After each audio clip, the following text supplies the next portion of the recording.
guys, how are you all doing? I am working on some stuff outside today. I've got a few fun things I'm doing, a couple of pots, but I'm also working on a couple of things that are not so fun that I would show you.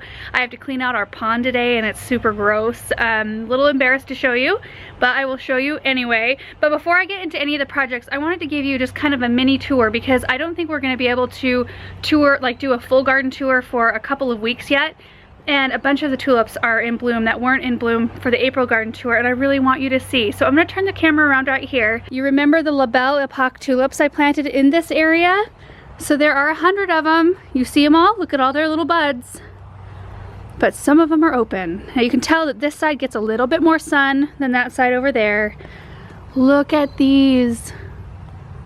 I am so happy with these, you guys. They just all came up like crazy. And then I did put a little bunch right back in there, right behind that hardy geranium. Super pretty. In this same bed, I didn't realize that I have a Korean spice viburnum that's really filling up quite a large area. Blooming, and it's just, the scent is really, really nice. And then right beyond that, you can see a redbud tree. In fact, let me get closer. Privet hedges looking pretty bad. Oh, lilacs. Look at this redbud tree. So the cool thing about this tree, if you guys aren't familiar with these, is that their blooms just come right off the branches like that. Like all along it. Let me get it to focus. Hello. There we go. Look at that. So like the entire branches are just covered in these blooms. Such a beautiful tree. I don't know if you guys can see it from this angle very well. Lighting's kind of weird today. But I adore it, and I can hear the honeybees. I wish you guys were here so you could hear the sound of the honeybees in this tree. It's amazing. Okay, so there's other tulips that I planted last fall, some Mount Tacoma tulips in our little makeover that I did by our gazebo. And I noticed when we drove by this morning that there's a few blooming. Oh, and by a few, I mean a lot. Look at them. Can you tell I like double flowers? Like anything that looks fluffy, I just love. And since we're right here, I will show you what I have to deal with this pond. So this little pond right here, I guess was here when the previous owners even bought it. Like you can't even see the bottom. So gross. Look at that. Ew. Oh, but the reflection's pretty. Isn't that nice? So I'm actually not sure if I want to keep this pond right here. I don't know. It needs some maintenance, obviously, beyond cleaning. So last year, it ran all year and there was fish in it. I actually took the fish out and took them down to the garden center to our pond down there. But it was losing water like too rapidly. Like I was having to take a hose to it every single day to fill it, and it shouldn't be like that. So there's a leak somewhere and I'm not sure where it's at. So that might be a good time to either retool this area and get rid of it or fix it. I just don't know what I want to do. I don't know if I really want to have pond maintenance at my house. Since we have a big one down at the garden center, I kind of know what goes into it, and it's kind of a lot of work, and we've got a lot of work already on our plates. So I don't know, that's still up for debate. Hostas are coming in nice. Oh, look who it is, you guys. Hi, Dexter. Hey, buddy.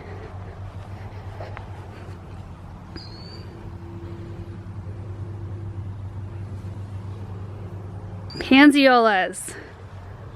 They are all doing super great in this area. I planted, I think, 50 of them in here a little while ago, so it's been a few weeks, but they're all just kind of like stooling out a little bit. You can tell. Like, look at this one right here. It's kind of stooled out. It's kind of spreading a bit. Lots of little blooms. I would really like to get more of the pansiolas and have them all the way to the back. Wouldn't that be beautiful? Just kind of like a solid carpet of those little cute faces. So this viburnum is almost in bloom. This was in our last vlog, and I can't remember. It's like a winky blue something. It's a columbine, but winky blue and double white or something like that. But it's just all the little buds. There was a few blooms, but there were a lot of buds. So a lot of the buds have opened since then. Looks absolutely amazing. These hold up really well in cut arrangements too. Okay, so we're in the Versailles garden now. I want to give you a quick look at the Cafe Noir tulips. We did show you this in the April garden tour, but they're just so stunning.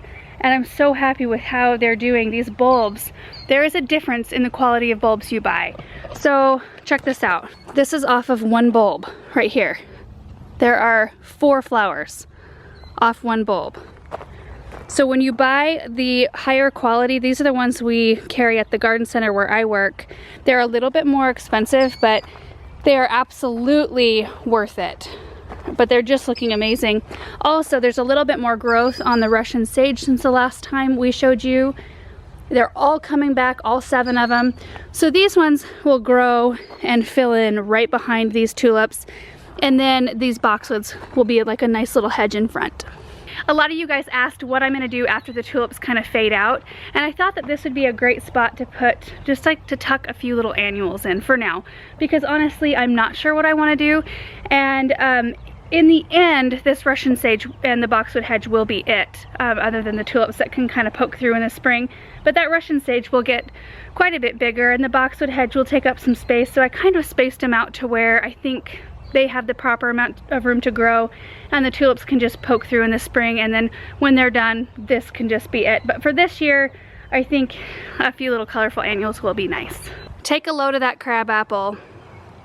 It's in full, absolute full bloom right now, and I can hear the honeybees working that. And there's the Hebe fountain. I am gonna have to replace the spiral because it does look like the winter took it. I don't even know if there's any green in it. Oh, a little bit. Not enough though. I mean, the interior is pretty brown. And that one's gonna have to go. All right, so this little area is our corner garden. It's kind of like right in our driveway a little bit. I love this little spot. And all of these tulips. I think in the April garden tour, these might have been starting to bloom, but none of them around here, none of these other ones, I don't think, I'll have to watch it back, but I don't think that they were open yet. And then this whole area fills up with Gara after the tulips are done. These are like the best color ever. This with those creamy white ones right back there. And look at that. So you can pretty much tell that I really like the color pink. I like soft colors in my garden, pinks and coral, purples, blues, whites, buttery yellows. I don't tend to go for anything that's really warm, like anything that's a really harsh orange or red.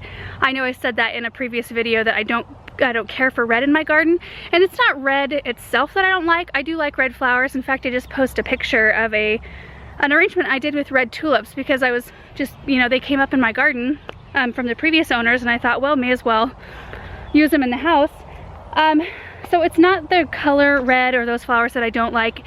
It's just that they don't mesh with anything else that I tend to lean toward when I plant, you know, pick out new things for my garden. So when I put in these really soft colors and then I have something red come up, I'm like, whoa, it does pop. Like several of you guys were like, well, red pops in the garden. Yep, I have to agree with you on that, but I don't really want it to. I kind of want all of my colors to kind of blend together, and I want it to look soft and peaceful. I've seen red and oranges and bright yellows done so beautifully in other gardens, and you know, I might end up putting an area like that. Like, it's not out of the question. I think if you can kind of separate those warm colors out and kind of give them their own, like their own space to shine, I think that it's a really fun thing to do. So you never know. I do kind of want to do an Alice in Wonderland garden someday, so you will be seeing some heart-shaped topiaries that have red roses, if that happens. Here's the greenhouse with all the plants. We have a bunch of projects coming up for a bunch of this stuff here, and then Erin has been making tables. Look at how nice this is. It's so perfect. So they're 36 inches tall, they're 8 feet wide, and just 3 feet deep so that I can reach. Because 4 feet, like 3 feet is pushing it. Ugh, like I can barely reach that right there. 4 feet would have been a little bit much. So he built that one, and then he and I built this one last night, and we're gonna build 2 more tonight. So I'm just gonna pick out a couple of flowers, and then I'm gonna get to planting, but I gotta go grab my garden cart. I think that'll make it easier. What do you have, Dexter? Oh, it's a baby.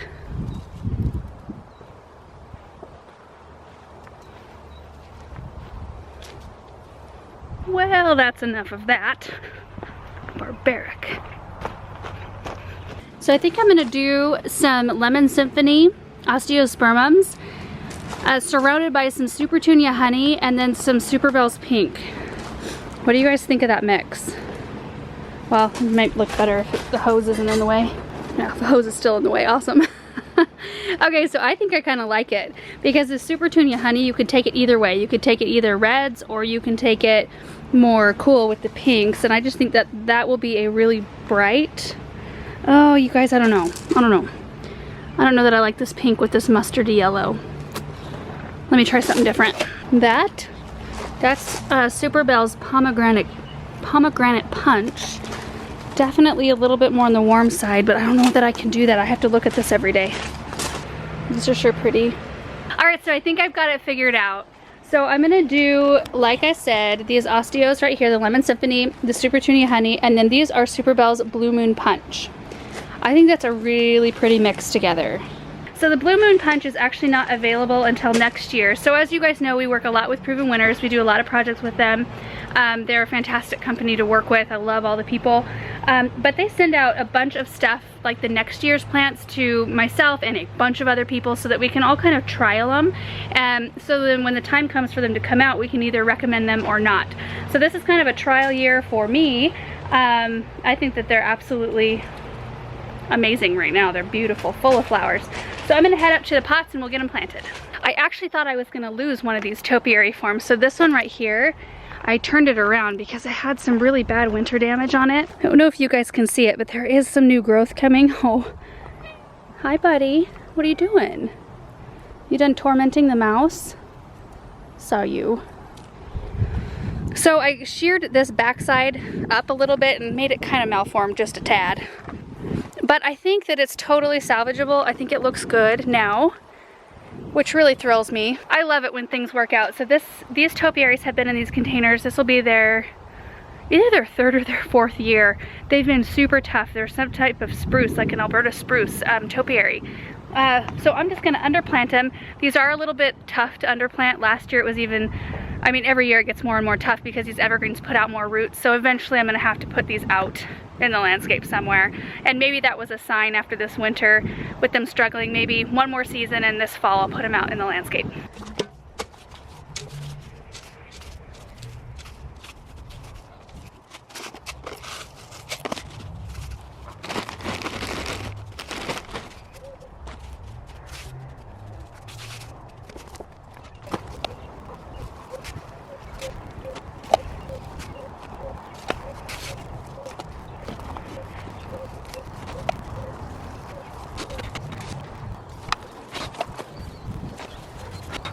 Alright, first one's done and I'm really happy with this color combination. So these osteos will get about 8 to 14 inches tall, so maybe like right in here, which is perfect because I still want some of the trunk of this topiary to show.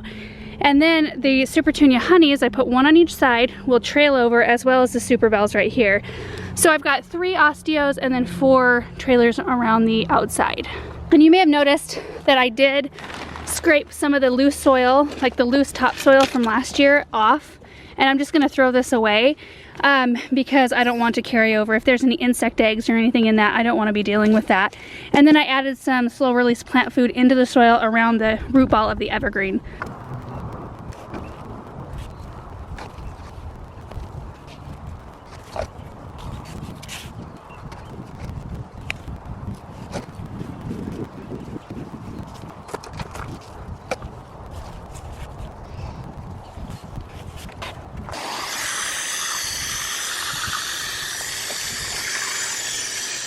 So my next project is planting up a couple of these. You guys remember seeing these? These are flower pillows. So these just showed up in the mail a couple of days ago. I'm really excited to get them in. So it looks like, let me show you a closer view. So see that? It's like a giant tea bag. They call them a flower pillow. There are 5 plugs in each one. So the idea is you can get like a 12 to 14 inch pot and put soil in it, plant this, put soil around the tea bag, and the tea bag biodegrades, and then the flowers just grow. And we tried them out last year. I planted a bunch of them and they did really, really good. So I'm excited about these. This was a total surprise in the mail. So this one is the Above and Beyond. So this is the 2017 combo of the year. It's got Super Tunia Silverberry, Super Tunia Vista Bubblegum, and Super Tunia Vista Fuchsia in it. So a lot of pinks. I think it'll be nice and bright. And then this one looks like it's full of Super Tunia Bordeaux. Boy, they are healthy. Look at this. My goodness. Look at those roots. Yep. So this one is just a mono, so it's just all one plant, Super Tunia Bordeaux, which is one of my faves. So I've got a couple of hanging baskets from last year that I cleaned out. So I'm just gonna add some soil and some slow release plant food and get these planted.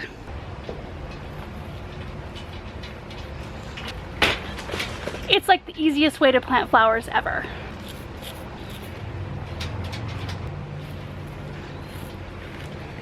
Now we gotta go get them watered in and find a spot for them to hang. So I actually think I'm gonna leave these flower pillows in the greenhouse for just a night or two because the wind kind of is picking up a little bit. It doesn't really look like it right now, but it's kind of coming in bursts.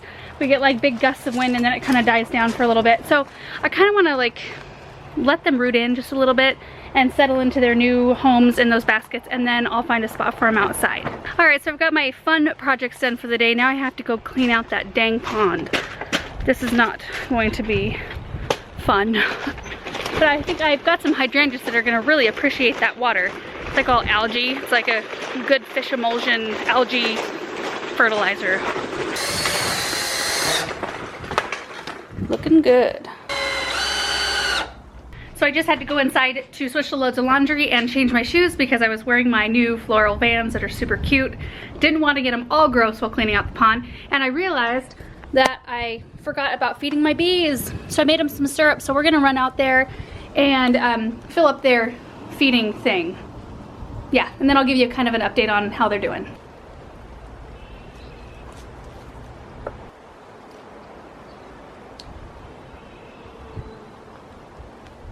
They're doing quite well.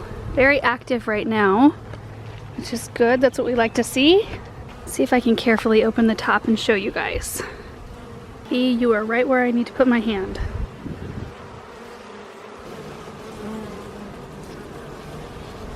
Ooh. They are doing really good, you guys.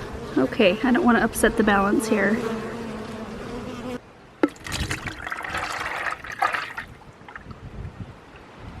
Oh, perfect.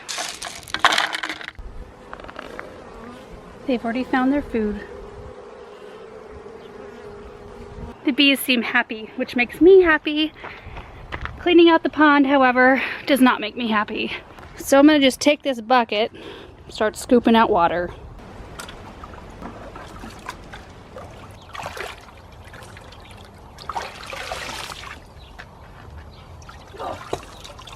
Oh, ew, gross.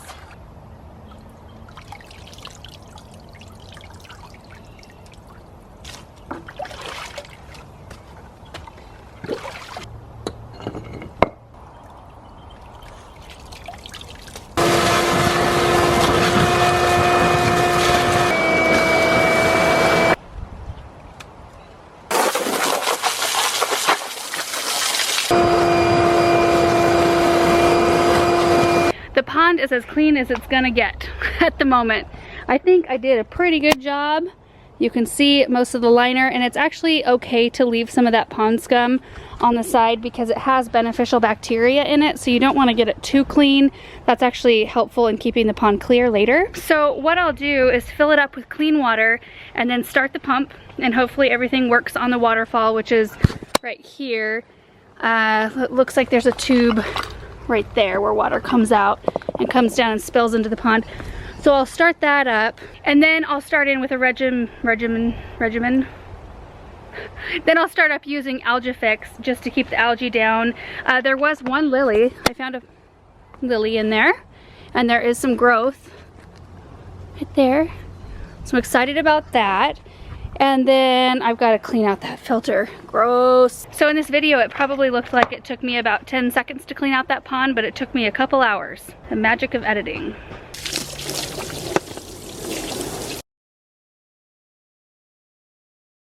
All right, I'm gonna plug in the pump and we'll see if it works.